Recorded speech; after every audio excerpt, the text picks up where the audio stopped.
जब लग गुरु मिले न सांचा, तब लग गुरु करो 10 पांचा। क्या गुरु बदल सकते हैं? क्या गुरु बदलने से पाप लगता है? अध्यात्म के इस मैदान में आखिर सही गुरु कौन है? गीता जी में वर्णित तत्वदर्शी संत कौन है? इन सभी प्रश्नों के उत्तर जानने के लिए अवश्य सुनिए जगत गुरु तत्वदर्शी संत रामपाल जी महाराज के मंगल प्रवचन। सतगुरुदेव की जय। बंदी छोड़ कबीर परमेश्वर जी की जय। बंदी छोड़ गरीबदास जी महाराज जी की जय। स्वामी रामदेवानंद जी गुरु महाराज जी की जय हो।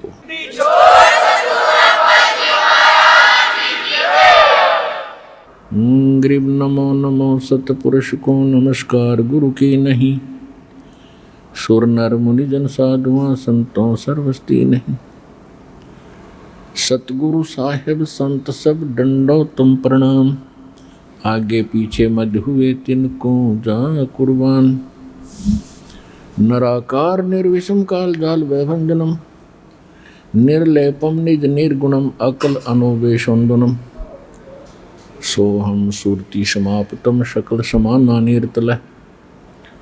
उज्ज्वल हिरंबर हरदमम बेपरवा अथवा है वार पार निमज्जतम।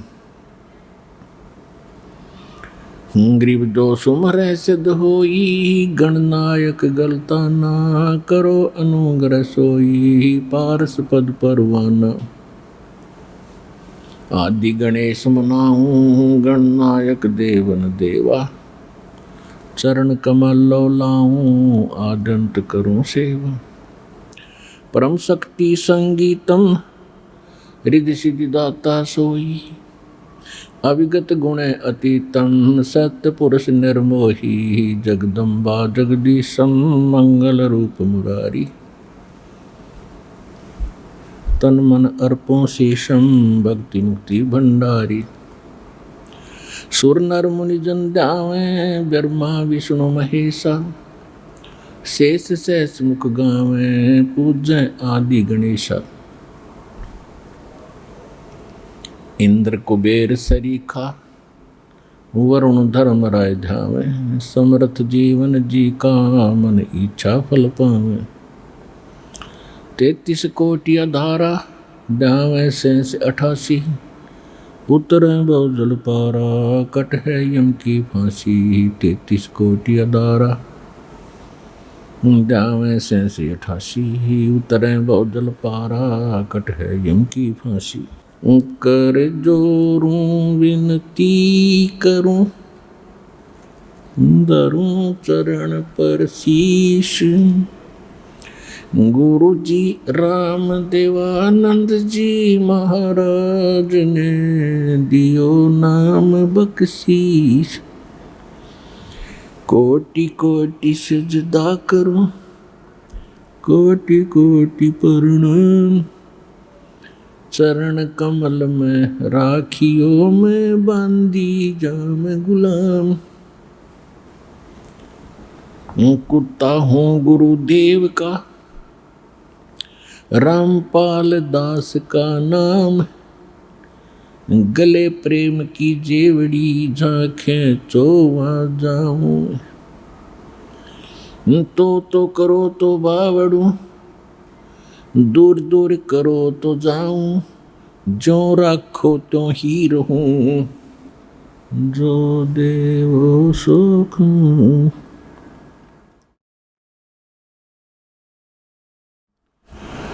परम पिता परमात्मा पूर्ण ब्रह्म सर्व सृष्टि रचनहार कबीर परमेश्वर जी की असीम कृपा से आप सभी पुण्यात्माएं परमात्मा की महिमा सुनने के लिए ये समय निकाल सके। जिन पुण्यकर्मी प्राणियों पर परमात्मा की विशेष रजा होती है उन्हीं को इस काल के जाल से कुछ समय परमात्मा के नाम का और दान धर्म करने का भक्ति करने का सु अवसर प्राप्त होता है। अन्यथा सभी प्राणी अपने उदर पूर्ति के लिए पूरा जीवन लगे रहते हैं और अंत में मनुष्य जीवन को नष्ट करके व्यर्थ करके 84 लाख प्रकार के प्राणियों के शरीरों में कष्ट उठाते हैं। और जो पुण्यात्माएं परमेश्वर कबीर जी के इस तत्व ज्ञान को ग्रहण करके इस सत भक्ति को प्राप्त करके सत साधना जीवन करते रहेंगे, उनके ऊपर से ये पहाड़ जैसा कष्ट दूर हो जाएगा। आप उन शुभ कर्मी प्राणियों से, उन पुण्य कर्मी प्राणियों में से हैं जिन पर परमात्मा की विशेष रजा है और जो इस मिशन से आगे जुड़ते चले जाएंगे वो भी पुण्यात्मा होंगी। दुर्भाग्य उन प्राणियों का इतना ज्ञान प्रत्यक्ष सुन और देख कर भी उनकी रुचि यहाँ आने की नहीं बन रही है, उनका कोई पाप कर्म ही आड़े अड़ा हुआ है। लेकिन ये सभी परमात्मा के बच्चे हैं, चाहे वो नकली संतों के पास भटक रहे हैं या अपनी स्वेच्छा से कोई परंपरागत साधनाएं कर रहे हैं। जिनकी भगवान में रुचि है वो बहुत अच्छी आत्माएं हैं और साथ में उनके पाप भी साथी हैं जो उनको सत साधना पर नहीं लगने देते। तो परमेश्वर कबीर जी का एक वायदा है, एक प्रॉमिस है। इस कलयुग का बिचला समय चल रहा है, मिड टाइम है ये इस कलयुग का। कलयुग का नहीं है, लेकिन कलयुग में परमात्मा ने जो बिचली पीढ़ी का समय निर्धारित किया है उसका समय आ गया है सन 1997 से। और इसके बाद आप देख रहे हो परमात्मा की इस महिमा का कितना जोर शोर से प्रचार भी हो रहा है और ऐसा अटपटा सा ज्ञान लगता था, आज पवित्र आत्माएं इसको स्वीकार भी कर रहे हैं। हमें पता है इस ज्ञान को जब सुनाना प्रारंभ किया था, सुनने वाले एक बार तो बहुत ढेर सारे आ जाते थे, गांव नगर जहाँ भी हम सत्संग करते थे। लेकिन जब हम ब्रह्मा विष्णु महेश की वास्तविकता और इन साधनाओं की जो हम कर रहे थे उनके विपरीत सच साधना का जो परिचय देते थे, हमें महसूस होता था कि ये इनको ऐसा लग रहा है जैसे कुनीन खा रहे हों। उस दिन तो जैसे तैसे शर्म के मारे बैठे रहते या कुछ उठ कर भी चले जाते थे। अगले दिन कोई सुनने को नहीं आता था, क्योंकि उस समय हम प्रोजेक्टर नहीं रखते थे। फिर परमात्मा ने दया करी, ये ऐसे इंस्ट्रूमेंट बनाए। फिर इस प्रोजेक्टर का सहारा लेकर हाथों हाथ सच्चाई समाज को देना प्रारंभ किया। फिर ये सीडी डीवीडी का ऐसा व्यवस्था की परमात्मा ने सस्ते में, इनको बना करके समाज तक पहुंचाया। इसको रह रहकर सुना, प्रमाण मिलाए देखे, तब जाकर के ये सत्य ज्ञान आपके हृदय में समा गया, अब हजम हो गया आपके। और ये मूल ज्ञान था, इसकी आत्मा को असंख्य जन्मों से चाह थी, आवश्यकता थी, यही नहीं मिल रहा था हमारे को। ये तो सतगुरु आए, दया करी ऐसे दीन दयाल, और बंदी छोड़ वृत्तास का वो जट रजनी प्रतिपाल। स्वयं परमेश्वर आते हैं सतगुरु का अभिनय करने के लिए, लेकिन हम अपने अज्ञान, अनुभव और सुने हुए उस लोकवेद के आधार से परमात्मा की परिभाषा ही अलग बना बैठे थे कि परमात्मा निराकार है, वो कभी साकार में दृष्टि गोचर नहीं है, केवल उसका प्रकाश देख सकते हैं। और श्री राम श्री कृष्ण जी को उसी निराकार परमात्मा का ही अवतार हम मानते रहे। लेकिन फिर भी हम परमात्मा को इनसे भी भिन्न मानते थे, क्योंकि ये दास श्री विष्णु जी का पुजारी था, इष्ट रूप में उनको मानता था। और शंकर भगवान और अन्य देवता तो हमारे साजले थे ही। लेकिन फिर भी कोई ऐसी बात आती थी तो हम पुकारा करते थे कि हे सच्चे भगवान, हे सच्चे मालिक। अब हमें याद आता है कि आत्मा को आभास था कि इनसे हटकर है कोई और परमात्मा, जो सच्चा मालिक है, वास्तव में भगवान है, जो सत्य साहिब है। तो आज वो निर्णय हो चुका है कि इनसे ऊपर और परमात्मा है और वही पूजा के योग्य है, वही पाप नाशक है, वही हम सबका पालक और जनक है। हम उसको भूलकर उसकी साधना पूजा ना करके हम ऐसे भगवानों की पूजा करते रहे जो हमें ना हानि कर सकते थे ना कोई लाभ दे सकते थे। वो हमारा किया कर्म ही हमें प्रदान कर सकते थे। इसके विषय में गरीबदास साहिब जी ने अपने सूक्ष्म वेद में जो परमात्मा से प्राप्त हुआ था उसमें कहा है कि तुम कौन राम का जपते जापम और ताते कटे ना तुमरे तीनों तापम। तुम जो साधना जिन भगवानों की कर रहे हो वो तीन ताप का नाश आपका नहीं कर सकते, और आप अधिकतर इस तीन ताप से ही यहाँ दुखी हैं। और बात रही प्रारब्ध की, प्रारब्ध का जो कर्म किस्मत में लिखा हुआ जो हमारे पुण्य और पाप होते हैं, उनके जोड़ को, उनके संयोग से जो बना हुआ एक जीवन मनुष्य का है उसको प्रारब्ध कर्म कहते हैं। प्रारब्ध कर्मों में पुण्य और पाप हमारे ही संचित कर्मों में से एवरेज रेशो से निकालकर दोनों मिक्स करके बनाए जाते हैं। इसको एक जीवन मनुष्य का कहते हैं, और उस जीवन में लिखे हुए जितने भी पुण्य पापों का जो भोग है उसको प्रारब्ध कहते हैं। तो जब तक हम परमेश्वर कबीर जी की शरण में नहीं आते हैं, उनके बताए अनुसार सत साधना नहीं करते हैं और मर्यादा पालन नहीं करते हैं, तब तक हम न तो मोक्ष प्राप्त कर सकते हैं और न ही हम इन तीन तापों से ही बच सकते हैं, और न ही हमारे प्रारब्ध के अंदर लिखे हुए जो पाप कर्म हैं उनसे होने वाले दुख कष्ट संकट से हम नहीं बच सकते। तो आपके ऊपर कितना रहम हुआ है दाता का कि आपको वो परमात्मा मिल गए हैं, आपको वो मूल ज्ञान प्राप्त हो गया है, आपको वो मूल मंत्र भी प्राप्त हो रहे हैं जो परमात्मा ने आज तक छुपा कर रखे थे।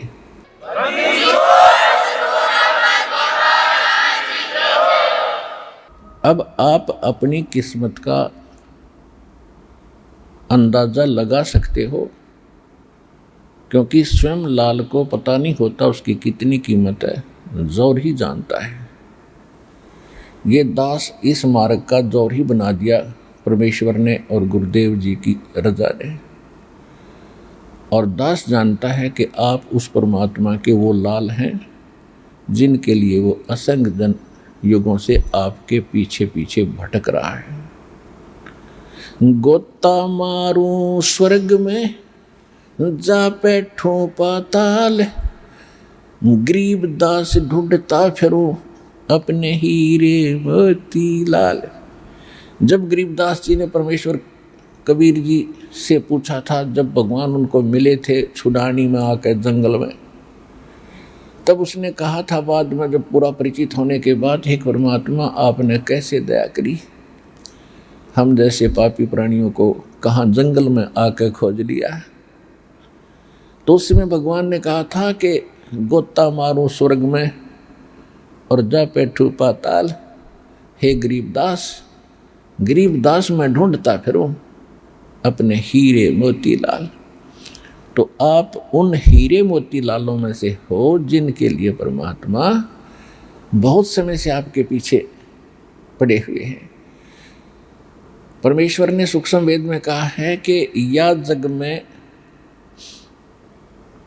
कंकर बहुत हैं, लाल कहीं कहीं ठोर, कि इस संसार में काल ने भक्तिहीन प्राणी बना दिए, गलत साधना करवा के वो तो पत्थर बन गए, वो तो हमारी सुनते ही नहीं, और लाल कहीं कहीं हैं जो मेरी बात पर गौर करते हैं और मेरे निकट आते हैं, मेरी बातों को सुनकर कुछ कल्याण का मार्ग प्राप्त करते हैं, ऐसे बहुत कम है, कहीं कहीं है।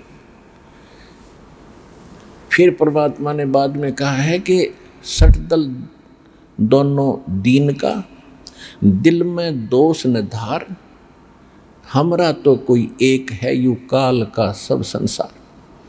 हमारा तो कोई एकाध ही भक्त है, बाकी सब काल के ही जाल में, उसी की साधना में, उसी के ज्ञान में, उसी से जो प्राप्त प्रारब्ध का जो संस्कार है उसी को पा कर ये उसी के जाल में फंसे हुए। फिर परमात्मा ने कहा था, जो जन मेरी शरण है ताका हूँ मैं दास, और गेल गेल लाग्या फिरूं जब तक धरती आकाश। आप आज के नहीं भगवान के साथ, आपके साथ परमात्मा अभी नहीं लगे हैं, ना जाने कितने जन्मों से आपके पीछे लगे हुए, लेकिन आप इतने नादान अनजान हो कि भगवान को पहचान नहीं पाते हो। और कभी किसी युग में आप कलयुग के अंदर परमात्मा की शरण में आए थे, जो अब समय चल रहा है, क्योंकि इस समय में अनगिन प्राणियों को परमात्मा ये मार्ग दर्शन करेंगे, यथार्थ भक्ति बताएंगे। और ये ऐसा गजब का मंत्र और साधना है, इसको कुछ ही समय करने पर आपके ढेर सारे पुण्य बन जाते हैं। बहुत ज़्यादा पुण्य इन मंत्रों से बनते हैं, क्योंकि ये रियल मंत्र है, ओरिजिनल मंत्र है, वास्तविक मंत्र है। और इनकी भक्ति जो ढंग से विधिवत करते रहे वो तो पार होते चले जाएंगे। अब वो समय आ गया है कि बहुत ज़्यादा संख्या में परमात्मा पार करेंगे। इसलिए तो छुपा हुआ धन अभी उजागर किया सन 1997 से परमात्मा ने, जब कलयुग 5505 पूरा हो चुका था। और यही परमेश्वर ने 600 वर्ष पहले कह दिया था कि जब चौथा युग, जब कलयुग आवे, तब हम अपना अंश पठावें और काल फंद छूटे नरलोई, सकल सृष्टि परवाने कोई। सभी सृष्टि परमात्मा का परवाना यानी यथार्थ भक्ति मंत्र दीक्षा प्राप्त करेगा। और कलयुग बीतते 5500 पाचा, तब ये मेरा वचन होगा साचा। जो 600 वर्ष पहले भगवान बोल रहे थे धर्मदास जी को, उस समय कह रहे थे, धर्मदास जो आज मैं बोल रहा हूँ आप लिख रहे हो, सवसम वेद में एक अंग है, कबीर सागर का एक अध्याय है, चैप्टर है, आप इसमें लिख रहे हो और मैं आज बोल रहा हूँ। जब तक वो समय नहीं आएगा जो मैंने आज बोल दिया 5505 कलयुग बीतेगा, तब तक तो ये मेरा सवसम वेद में लिखा हुआ ये बोला हुआ वचन ऐसा व्यर्थ सा दिखाई देगा। क्योंकि परमात्मा के जाने के बाद ये नकली कबीरपंथी ना जाने कितने पनप गए, और इनको कह का पता नहीं भगवान के बारे में। तो इसलिए परमात्मा कह रहे थे कि तब तक तो ऐसा लगेगा कि कबीर जी की भक्ति सारा संसार करेगा और कबीर जी भगवान हैं। कहते ये तब तक तो मेरी बात निराधार नजर आएगी जब 1997 यानी 5505 कलयुग नहीं बीतेगा। कलयुग बीते 5505 तब मेरे वचन होगा सच्चा। और कलयुग बीत जावे जब एता, ओए होए, और सकल सृष्टि सभी जीव परम पुरुष पद चेता, सभी प्राणी परमात्मा के उस परम पद के ज्ञाता होंगे, उनको ज्ञान हो जाएगा। कौन से परम पद की? गीता अध्याय नंबर 18 के श्लोक नंबर 62 में गीता ज्ञानदाता कहता है कि अर्जुन तू सर्वभाव से उस परमेश्वर की शरण में जा, उसकी कृपा से ही तू परम शांति को और सनातन शाश्वत स्थानम यानी उस अविनाशी स्थान को, सदा रहने वाले स्थान को प्राप्त होगा। उसकी कृपा से। 15वें अध्याय के 4थे श्लोक में कहा है कि तत्वदर्शी संत की प्राप्ति के उपरांत परमेश्वर के उस परम पद की खोज करनी चाहिए जहां जाने के बाद साधक फिर लौटकर संसार में कभी नहीं आते। और जिस परमेश्वर से संसार रूपी वृक्ष की प्रवृत्ति विस्तार को प्राप्त हुई है, अर्थात जिस परमेश्वर ने सब ब्रह्मांडों की रचना की है, और गीता ज्ञानदाता कहता है कि मैं उसी की शरण में हूँ, इस भाव से उसी परमात्मा की भक्ति करो और मेरी साधना भी छोड़ दो। क्योंकि गीता अध्याय नंबर 2 के श्लोक नंबर 12 में, गीता अध्याय नंबर 4 के श्लोक नंबर 5 और 9 में, गीता अध्याय नंबर 10 के श्लोक नंबर 2 में गीता ज्ञानदाता स्वयं कहता है कि अर्जुन, तेरे और मेरे बहुत जन्म हो लिए, तू नहीं जानता मैं जानता। इसी से अध्याय की गीता ज्ञानदाता कौन है? ये ब्रह्म है। इसको काल कहा संतों ने। ये 21 ब्रह्मांड का मालिक है जिसके लोक में हम रह रहे हैं। और इसके 3 पुत्र हैं, श्री ब्रह्मा, श्री विष्णु, श्री शिव जी, और दुर्गा इसकी पत्नी है। ये खुद कह रहा है कि मेरे और तेरे बहुत जन्म हो लिए, तू नहीं जानता मैं जानता हूँ। तो गीता ज्ञानदाता ब्रह्म है। 8वें अध्याय के 13वें श्लोक में श्रीमद् भगवद गीता में ये कहता है कि ओम इति एकाक्षरम ब्रह्म व्यवहारण माम अनुस्मरण ये परियाति तजंदेहम सयाति परमाम गतिम। मुझ ब्रह्म का केवल एक ओम मंत्र है, नथिंग एल्स, कुछ नहीं और इसका उच्चारण करता हुआ अंतिम सांस तक इसका जाप करता हुआ शरीर त्याग कर जाता है तो ओम से मिलने वाली परम गति प्राप्त हो जाती है। ओम से मिलने वाली अंतिम उपलब्धि क्या है कि ब्रह्मलोक प्राप्त होता है, क्योंकि ये ब्रह्म का मंत्र है। श्री देवी भागवत दुर्गा पुराण में 7वें स्कंद में और सचित्र मोटा टाइप केवल हिंदी और गीता प्रेस गोरखपुर से प्रकाशित के पृष्ठ 562 और 63 पर दुर्गा जी हिमालय को उपदेश दे रही है और ब्रह्म की जानकारी बताते हुए कह रही है कि राजन, ब्रह्म की पूजा करो और सब पूजा छोड़ दो।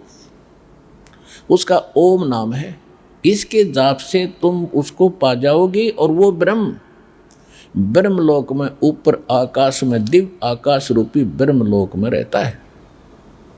इससे ये सिद्ध हो गया कि ओम नाम ब्रह्म का है। ब्रह्म की साधना से ब्रह्मलोक प्राप्ति होती है।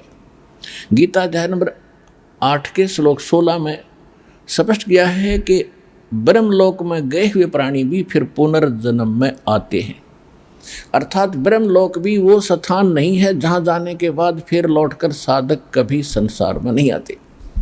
तो वो परम पद गीता अध्याय नंबर 15 के श्लोक नंबर 4 में स्पष्ट किया है कि तत्वदर्शी संत की प्राप्ति के उपरांत उस तत्व ज्ञान रूपी शस्त्र से इस अज्ञान रूपी गुत्थी को काट के उसके पश्चात परमेश्वर के उस परम पद की खोज करनी चाहिए जहाँ जाने के बाद साधक फिर कभी लौटकर संसार में नहीं आते। और वो परमात्मा वो है जिसने सब ब्रह्मांडों की रचना की है, सबका जनक है, सबका उत्पत्ति करता है। केवल उसकी भक्ति करो। अपनी भक्ति को भी वहाँ नकारा कर रहा है गीता ज्ञानदाता। तो इस प्रकार इससे सिद्ध हुआ कि परमेश्वर ने जब 600 वर्ष पहले कहा था कि कलयुग बीते 5500 पाचा, तब ये मेरा वचन होगा साचा। कलयुग बीत जावे जब एता, और सकल प्राणी सभी जीव परम पुरुष पद चेता। आज तक हमने पता ही नहीं था कौन सतलोक है, कौन भगवान है। हम तो स्वर्ग और बस मृत्यु, स्वर्ग गए, स्वर्गवासी हो गए, स्वर्गवास हो गया। चाहे कितना खोटे कर्मी आदमी मर जाता नहीं होगा, स्वर्गवास हो गया उसका। ये स्वर्ग भी इतना सस्ता नहीं था जितना हमने मान रखा था। पर यह स्वर्ग भी अच्छी चीज नहीं है, ये तो बिल्कुल घटिया स्थान है। हमारी पूंजी का नाश करने का एक सुनियोजित षड्यंत्र काल का रचा हुआ है। इसको तो हमने झांकना भी नहीं है, इधर देखना भी नहीं है, सपने में भी नहीं सोचना है, जिसको यू ज्ञान हो जाएगा। और फिर कहते हैं जहाँ आशा तहाँ बासा हुई। इस ज्ञान के आधार से, पहले वाले ज्ञान के आधार से हमारा टारगेट सिर्फ स्वर्ग प्राप्ति का था। तो जैसे थोड़े बहुत पुण्य होते थे, जहाँ आशा तहाँ बासा हुई हम वहाँ पहुँच जाते थे। वहाँ की व्यवस्था है कि पुण्य समाप्त हुए फिर जैसे यहाँ पृथ्वी से उठाकर फेंक देते हैं, मृत्यु हो जाती है, वहाँ देवताओं की मृत्यु होती है। वो शरीर छोड़कर वो आत्मा किसी और गधे कुत्ते की प्राणियों में चले जाते हैं। तो जब हमें ज्ञान होगा तो हम सतलोक में ही आशा बनाएंगे और सत भक्ति करेंगे आजीवन, तो अपने आप वहाँ ऑटोमेटिकली चले जाएंगे। जहाँ आशा तहाँ भाषा हुई और मन कर्म वचन सुमरियो सोई। तो इस ज्ञान के आधार से, इस ज्ञान को आपको इसलिए दिया जाता है कि आपका हृदय यहाँ से हटे। ये नकली है बिल्कुल, और बिल्कुल धोखा है। 1 सेकंड का भरोसा नहीं जीव का, कब मृत्यु हो जाए। और पता नहीं कितना ठेका लिए बैठा ही अनजानपने में, जो काम करना था वो त्याग दिए, बाकी बकवादों में लग गया। कोठी बनाऊंगा, बंगला बनाऊंगा, सेठ बन जाऊंगा, सारा कुछ भी हो गया। और फिर क्या बनेगा? मृत्यु हो जाएगी, फिर गधा बनेगा। या कभी मन में नहीं आती मैं गधा बन जाऊंगा। तो इसलिए ये ज्ञान परमात्मा ने दिया है, इसको हृदय में समाओ और इसके आधार से साधना करो और अपना मन यहाँ से हटाओ, तब मोक्ष होगा।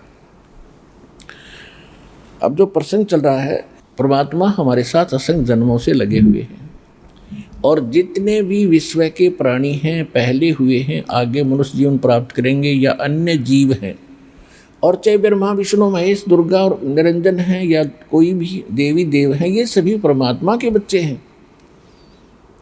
अब जैसे अपने ही समाज से कोई IAS बन गया है, कोई IPS बन गया है, कोई जज बन गया है, कोई डॉक्टर इंजीनियर बन गया, बच्चे तो आपके ही हैं वो। हाँ ठीक है, उनकी व्यवस्था, उनका रहन सहन, उनकी ड्यूटी कुछ भिन्न है। कोई मंत्री बन गया, प्रधानमंत्री बन गया, बच्चे तो आप ही के समाज के ही हैं। इसी प्रकार वो परमात्मा के सभी बच्चे हैं, चाहे ब्रह्मा विष्णु महेश के पद प्राप्त है, लेकिन वो सभी मूल उद्देश्य को भूले हुए हैं। और मूल उद्देश्य को याद दिलाने के लिए स्वयं परमात्मा ही आते हैं, क्योंकि उसके अतिरिक्त इस भक्ति का और सृष्टि का किसी को ज्ञान नहीं। बाकी सब अटकलबाजी लगा कर भ्रमित हो रहे हैं और कर रहे हैं। तो उस शंका को और समस्या का समाधान करने के लिए या तो स्वयं परमात्मा आते हैं। वो 600 वर्ष पहले आए थे, और फिर उन्होंने ये भी कहा था कि 12वां पंथ जो गरीबदास जी का होगा, उसमें मैं खुद आऊँगा, स्वयं आऊँगा। और सभी जितने भी काल ने विभाजित कर दिए समाज को, भिन्न भिन्न पंथ बना के, भिन्न भिन्न समाज बना के, धर्म बना के, ऐसा ज्ञान दूंगा कि इस ज्ञान के आधार से ये अपने आप महसूस करेंगे कि हम भिन्न भिन्न नहीं हैं। तो उस समय ऐसे ज्ञान को समझकर वो स्वतः ही बगैर डटे, बगैर रोके, किसी की रुकावट नहीं मानेंगे, और मेरे द्वारा चलाए गए उस यथार्थ कबीर पंथ में वो आकर दीक्षित होंगे और पूरे विश्व का कल्याण होगा, जो इस मंत्रों को ले लेंगे।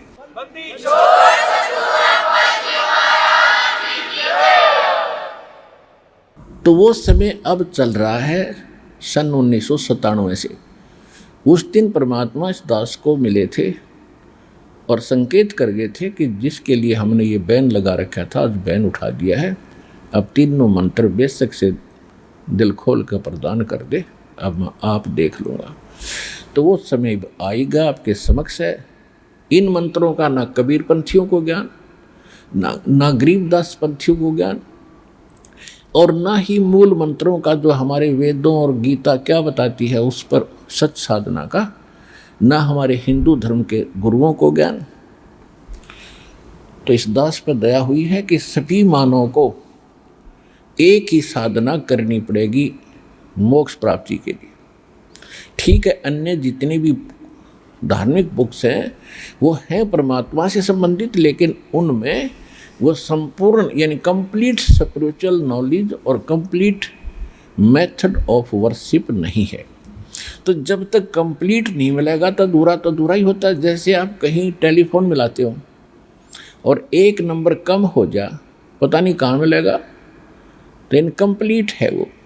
तो इसी प्रकार इनकम्प्लीट तो इनकम्प्लीट ही होता है, वो यूजलेस होता है। तो complete spiritual knowledge, complete method of worship यानी संपूर्ण दातम ज्ञान, संपूर्ण दातम भक्ति परमात्मा की, वो सूक्ष्म वेद में थी और लिखी हुई थी, लेकिन ये समझ नहीं सके। तो अब इस दास को वो दृष्टि दी है भगवान ने कि उन मंत्रों को आज आपके पास रूबरू कर दिया और उसके प्रतिफल आज देख रहे हो कितना लाभ हो रहा है, कितनी भक्तों के दुख दूर हो रहे हैं और मोक्ष भी गारंटीड होगा, क्योंकि भगवान का दिया ज्ञान है।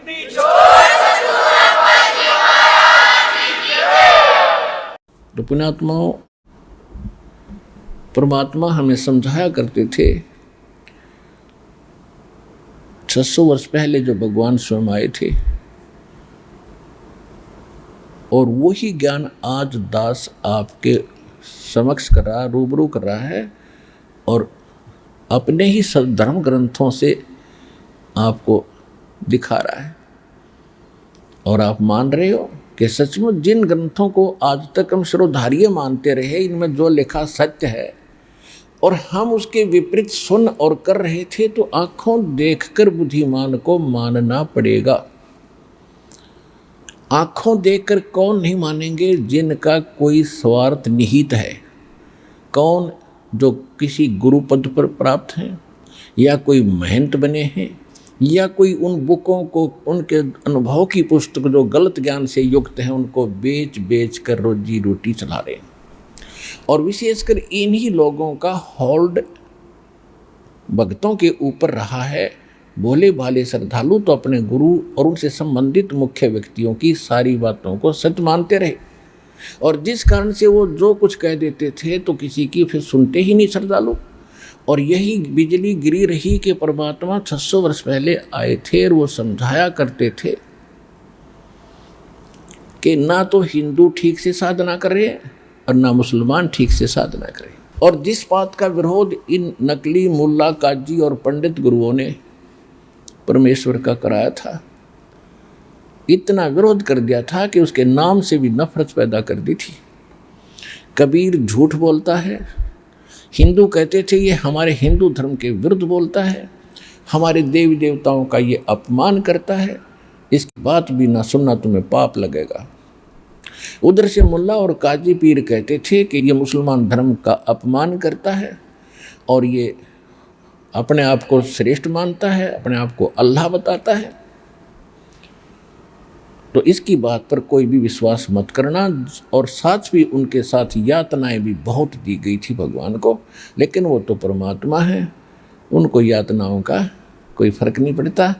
क्योंकि जैसे बच्चे होते हैं छोटे छोटे और कोई गलती करते हैं, पिता उनको मना कर देता है। कई बच्चे ऐसे शरारती होते हैं कि पिता उनसे कोई वस्तु छीन लेता है कि तुझे हानि कर देगी, तो पिता को ही थप्पड़ मारने लग जाते हैं।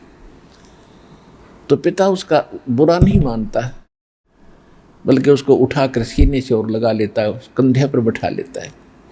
तो इसी प्रकार ये काजी और मुल्ला, हिंदू और ब्राह्मण, पंडित, ये सभी उसी के बच्चे थे और हम उसके पीछे लगा दिए। तो हम जितनी भी यातना उनको दे रहे थे वो समर्थ थे, उनको दर्द नहीं हो रहा था, क्योंकि वो हम उसके बच्चे हैं। उनको महसूस भी नहीं हो रहा था, वो हानि भी नहीं पहुंचा सके हमारे को, किसी को। क्योंकि अपने बच्चे को कौन मार सकता है? महानीच व्यक्ति, चाहे कितना नालायक हो। तो उसने, परमात्मा ने किसी को भी हानि नहीं पहुंचाई, हालांकि इतने कैर तो ले दाता पे, क्योंकि उसको पता था कि हम उसके बच्चे हैं और हम बरमिठे, हम सोच रहे थे ये कोई ऐसे गैर व्यक्ति है, और वो हमारा आज भी है, पहले भी था और आगे भी रहेगा। उसको पहचानना पड़ेगा। वो परमात्मा क्या कहा करते थे? नहीं है दारमदारा वहाँ तो नहीं है दारमदारा। उस परमात्मा के जहाँ तुम्हारा न्याय होगा, तुम्हारे कर्मों का अकाउंट होगा, वहाँ पर तुम्हारी इन दंत कथाओं की नहीं चलेगी। वहाँ तो परमात्मा का विधान चलेगा। नहीं है दारमदारा वहाँ तो नहीं है दारमदारा, नहीं है दारमदारा वहाँ तो नहीं है दारमदारा। मुल्ला कुके बंक सुनावे, मुल्ला कुके बंक सुनावे, ना बैरा करतारा वहाँ तो नहीं है दारमदारा। नहीं है दारमदारा वहाँ तो नहीं है दारमदारा। 300 रोजे खून करत हो, 300 रोजे खून करत हो, तुम्हें क्यों कर हो दीदारा वहाँ तो नहीं है दारमदारा। नहीं है दारमदारा वहाँ तो नहीं है दारमदारा। मूल गंवाए चले हो काजी, मूल गंवाए चले हो काजी, तुमरा कीजिएगा मुँह काला वहाँ तो नहीं है दारमदारा। नहीं है दारमदारा वहाँ तो नहीं है दारमदारा। भवजल डूब गए हो भाई, भवजल बूढ़ गए हो भाई, यो भर लिया घोर अंगारा वहाँ तो नहीं है दारमदारा। नहीं है दारमदारा वहाँ तो नहीं है दारमदारा। और पंडितों को कहा करते थे, वेद पढ़े पर भेद न जाने, वेद पढ़े पर भेद न जाने, ये बातें पुराने 18 वहाँ तो नहीं है दारमदारा। नहीं है दारमदारा वहाँ तो नहीं है दारमदारा। जड़ को अंदरा पत्ते खवावे, पत्थर की पूजा करेंगे, भूल गए सृजनहारा वहाँ तो नहीं है दारमदारा। नहीं है दारमदारा वहाँ तो नहीं है दारमदारा। उजड़ खेड़े बहुत बसाए, उजड़ खेड़े बहुत बसाए, फिर जोटा बकरा मारा वहाँ तो नहीं है दारमदारा। नहीं है दारमदारा वहाँ तो नहीं है दारमदारा। जाको तो तुम मुक्ति कहत हो, जाको तो तुम मुक्ति कहत हो, वो है कच्चे वारा वहाँ तो नहीं है दारमदारा। कच्चे बारा का अर्थ होता था, पहले चौपड़ खेला करते थे और उसमें कच्चे बारा का कोई नंबर नहीं होता था, व्यर्थ बोल देते कच्चे बारा, यानी उससे कोई लाभ उस गेम में खेल में नहीं होता था। तो यहाँ परमात्मा उसी आधार से बता रहे हैं कि जाकू तो तुम मुक्ति कहत हो, जिसको तुम मुक्ति मान रे, वो है कच्चे बारा वहाँ तो नहीं है दारमदारा। नहीं है दारमदारा वहाँ तो नहीं है दारमदारा। मांस मछलियाँ खाते हैं पांडे, मांस मछलियाँ खाते पांडे, तुमरा किस विदर है अचारा वहाँ तो नहीं है दारमदारा। नहीं है दारमदारा वहाँ तो नहीं है दारमदारा। सौ जजमान नरक को चाले और डूबे सौ परिवार वहाँ तो नहीं है दारमदारा। नहीं है दारमदारा वहाँ तो नहीं है दारमदारा। छाती तोड़ हने जम किंकर, छाती तोड़े हने जम किंकर, वहाँ लग गए जमका लारा वहाँ तो नहीं है दारमदारा। नहीं है दारमदारा वहाँ तो नहीं है दारमदारा। दास गरीब कहे बेकाजी, वहाँ ना कोई वार न पारा वहाँ तो नहीं है दारमदारा। नहीं है दारमदारा वहाँ तो नहीं है दारमदारा। अब क्या बताया है आदरणीय गरीबदास साहिब जी ने परमात्मा से परिचित होकर के उनसे प्राप्त सूक्ष्म वेद के आधार से उन्हीं की ज्यों की तो महिमा की वाणी उन्होंने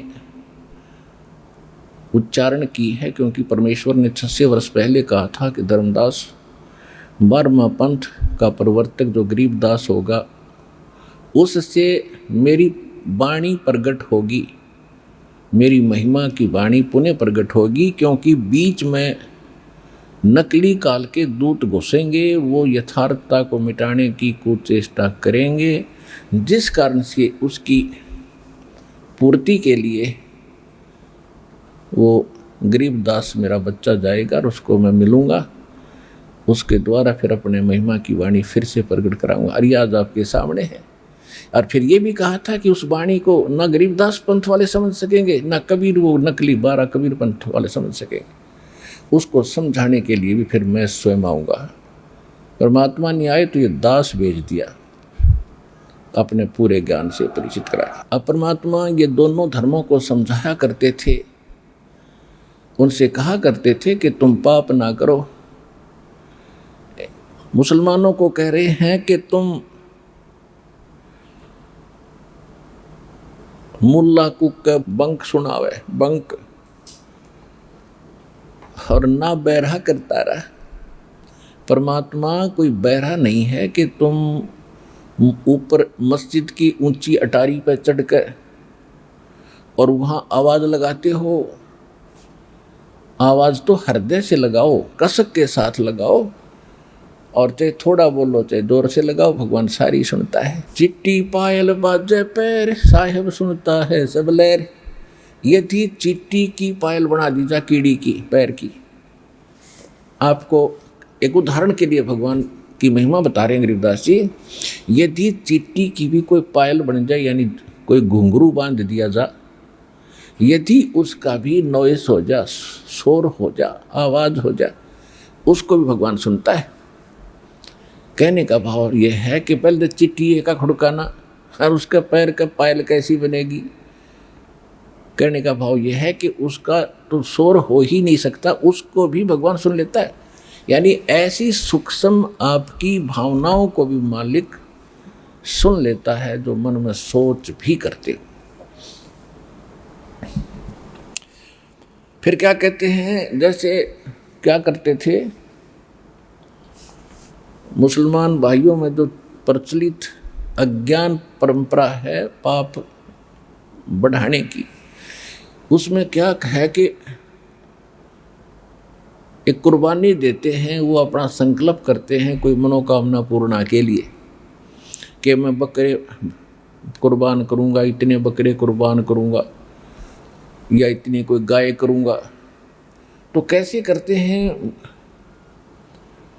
उसकी गर्दन पकड़ के धीरे धीरे काटते, हलाल करते हैं। वो कहते हैं हम तो कोई पाप नहीं करते। मुसलमान काजी भाई कहते हैं कि हम बकरे को जब हलाल करते हैं हम पाप नहीं करते, हम तो प्यार से गर्दन काटते हैं और कलमा पढ़ते रहते हैं, यानी मंत्र, कलमा माने मंत्र। और जिसके कारण उस बकरे की आत्मा तो स्वर्ग चली जाती है, उसको ये बेनिफिट होता है, और हम तो बाद में वो प्रसाद बन जाता है कलमा पढ़ने से, और प्रसाद खाते और उधर से पुकार करते हैं कि हे परमात्मा, हे अल्लाह, इस बकरे की रूह को, इस बकरे की आत्मा को भिष्ट में यानी स्वर्ग में, जन्नत में स्थान देना। कबीर साहब कहा करते कि भगवान तुम्हारे बाप का नौकर है, तुम्हारी आज्ञा का पालन करेगा। हाँ, तुम कह दिया वही हो जाएगा।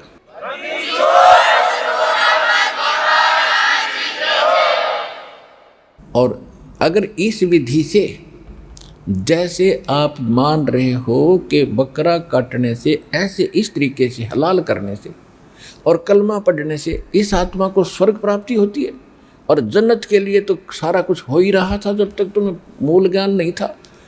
तो ऐसी अगर तुम्हें दृढ़ विश्वास है इस बात पर, जो साधना तुम कर रहे हो और जन्नत के लिए सारे पांव पीट रही है, सब प्रयत्न हो रही है, तुम अपने परिवार के किसी सदस्य को इस विधि से जन्नत भेज के दिखा दो,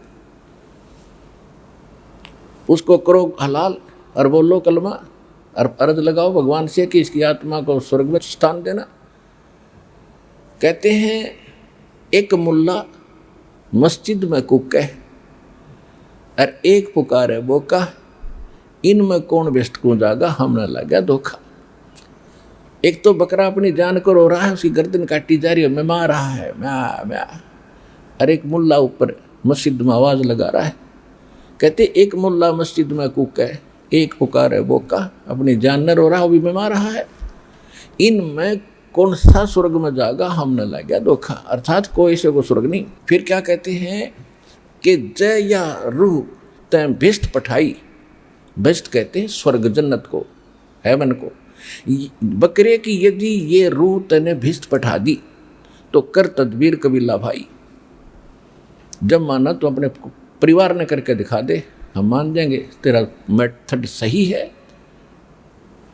तो इन बातों का परमात्मा का कहने का उद्देश्य क्या था कि 300 रोजे खून कर तो और कैसे हो दीदार है। अरे पाप करनी है ना भगवान मिलेगा, फिर भक्ति की आवश्यकता क्या है। चाहे वो हिंदू करो, चाहे मुसलमान, सिख करो, चाहे ईसाई, 100 कोस है भगवान उससे। कहते हैं जो नर गोसत खात है प्रत्येक राक्षस जान, और इसमें संशय है नहीं, चाहे हिंदू खाओ चाहे मुसलमान।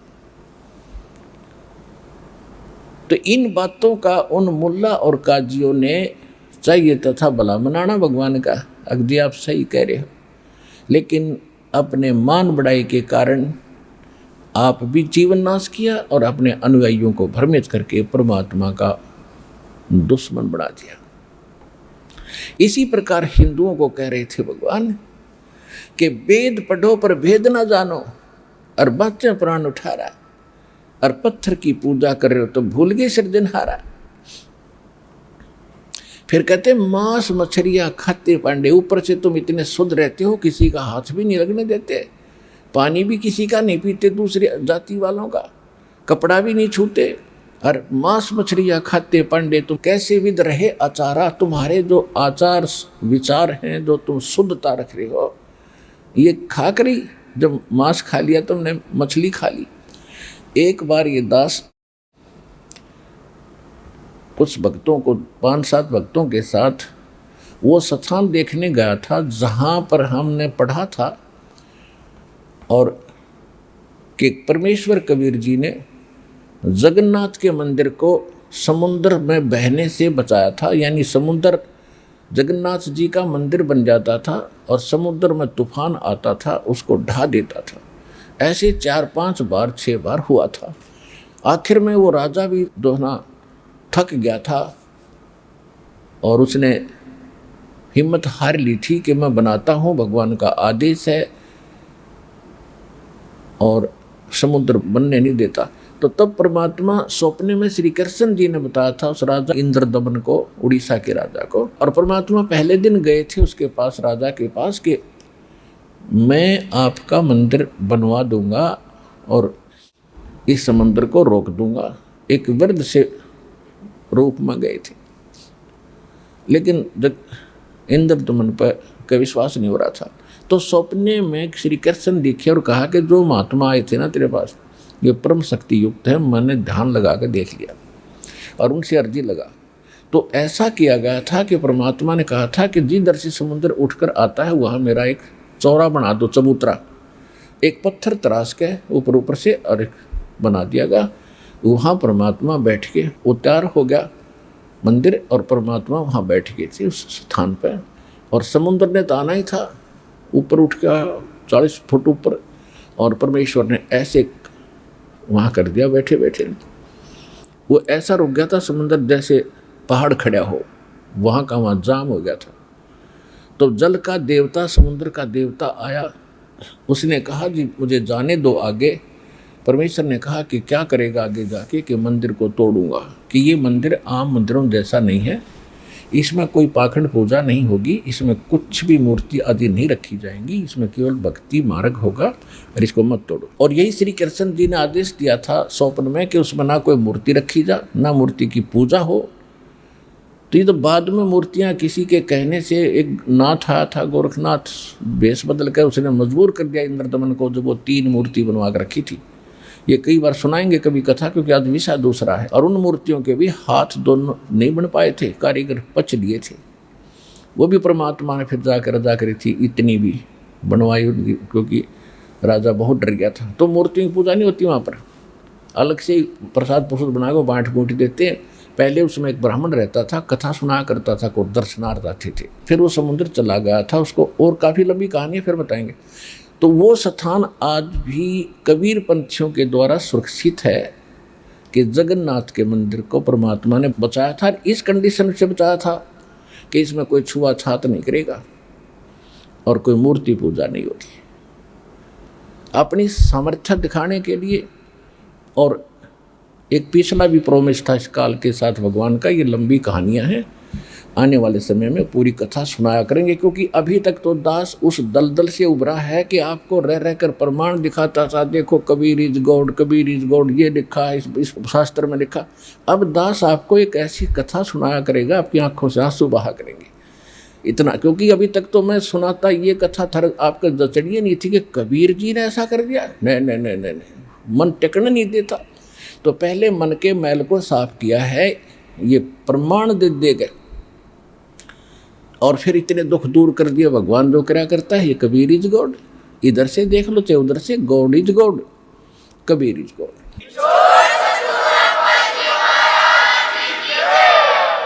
तो हम वहाँ गए तो वहाँ पता चला कि एक गाइड लेना चाहिए जगन्नाथ को जानने के लिए। कबीर साहब के स्थान को हम देख आए थे, फिर जगन्नाथ के बारे में जानकारी हमने प्राप्त करनी चाहिए। तो एक गाइड होते ब्राह्मण वहाँ पर, तो उनके भी अक्षेत्र बटे हुए हैं कि उस अक्षेत्र का हरियाणा वाले का अलग पुरोहित गाइड बनेगा, दूसरों का अलग ऐसे था। तो वो जो संबंधित था पहले जिसको हमने गाइड किया था वो इस क्षेत्र का नहीं था, तो दूसरे को पता चला तो उसके साथ झगड़ रहा था कि तू कैसे इनको लिए फिर रहा है, तो मेरे क्षेत्र में आते हैं। पहले तो उनका झगड़ा हुआ जैसे पहाड़ी लड़ा करें। फिर उनसे हमने पूछा, मैं कहा भाई एक बात बताओ, यहाँ क्या खाते हो तुम? तो वो पंडे बताते हैं कि मछली खाते हैं। पंडित होकर तो मछली खाओ, कमाल के आदमी हो। तो वो कहते हैं कि और क्या खाएं? तो हमने पहले परमात्मा की वाणी पढ़ दे थे, अविश्वास नहीं था कि इसमें जो लिखा झूठ होगी, लेकिन अब पक्का विश्वास हो गया। जो पांडे रूप में प्रसिद्ध थे वो लोग तो मांस और मछलियों का खाते रहे।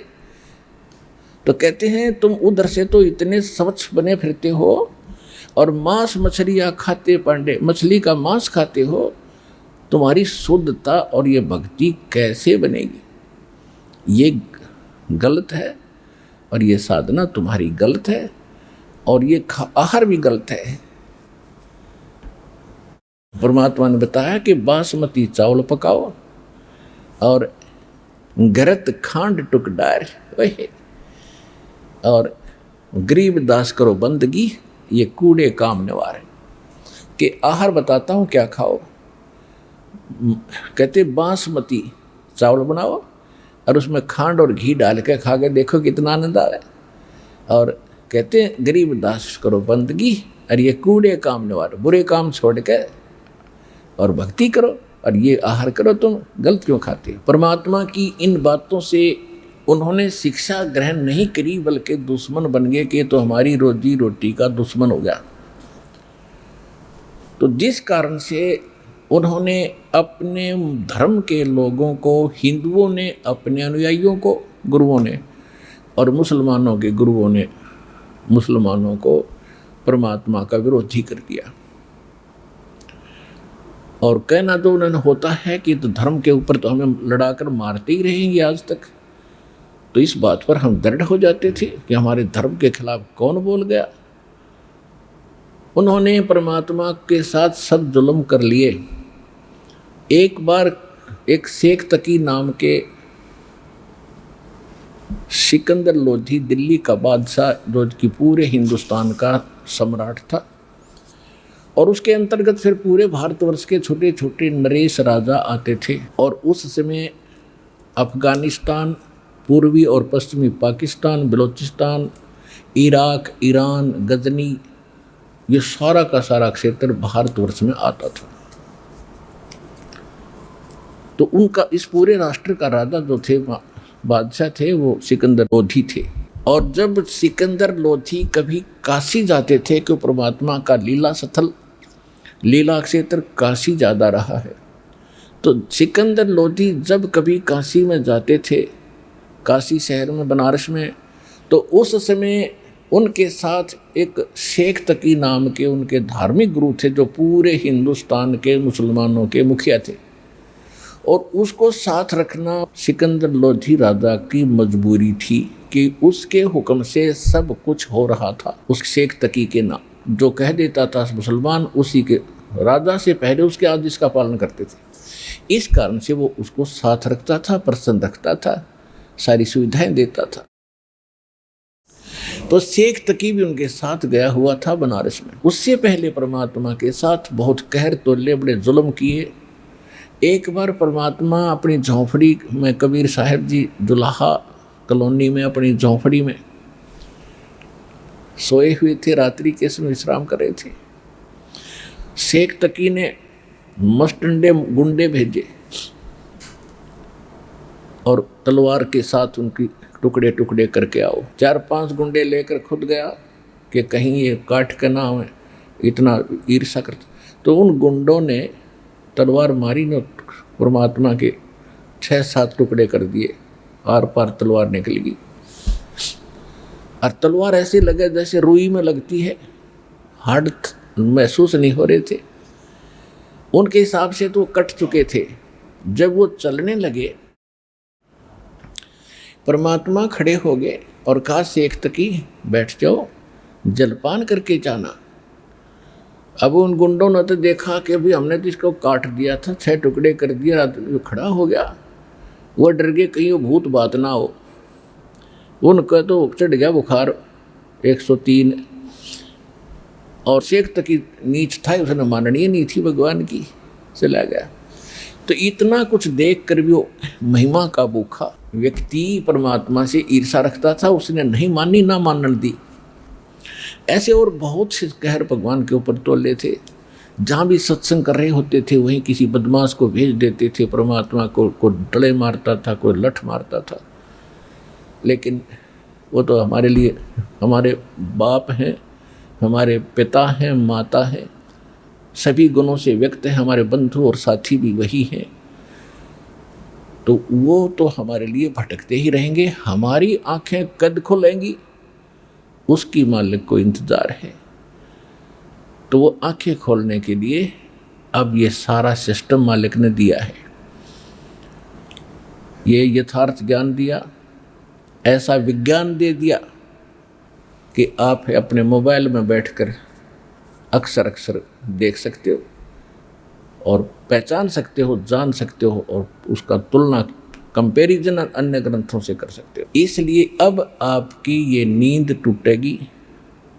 परमात्मा ने ये विज्ञान और ये ऐसे इंस्ट्रूमेंट भगवान ने दिए, ये मनुष्य नहीं बना सकता। ये स्वप्न भी ना लेना कि मनुष्य ऐसे इंस्ट्रूमेंट और ये इंटरनेट वगैरह का जुगाड़ जोड़ लेगा। 43,20,000 वर्ष हैं 4 युगों में, और 3 युग जालिए। सतयुग में तो 17,20,000 कुछ वर्ष होते हैं। उसके बाद उससे आधे, उसके बाद उससे आधे। तो अब ये 4,32,000 बच रहे हैं, यानी 40 लाख तो जा चुके वर्ष। और आपको पता है हमारे पास कैसे इंस्ट्रूमेंट बने हुए थे।